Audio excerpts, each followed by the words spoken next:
पुण्याची भूमी मात्र ओसाड झाली होती. गाढवाचा नांग फिरवल्यावर काय होणार होते तिथे? मग पंतांनी यावर एक मोठा उपाय योजला. त्यांनी नांगर आणला, त्याला 52 कशी अस्सल सोन्याचा फाळा लावला आणि पुण्याच्या त्या भूमीवरून तो नांगर फिरविला.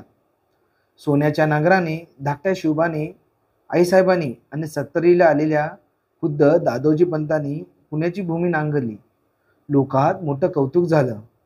12 मावळात पंतांचा लौकिक गेला. पंत बामनदेव माणूस, अहो आपल्या नशिबाने असा माणूस लाभला. सोनियाच्या नांगराने पुण्याची भूमी नांगरली. इतके दिवस असं काही करतात असं ऐकी होतं, पण या बामणानं हे खरं करूनच दाखवलं. म्हणजे आता देवालाही या भूमीत मोत्यांचे पीक घ्यावंच लागणार, असा दादोजी पंतांचा अवघ्या पुण्याच्या लोकात मनामध्ये आदर दुणावत गेला.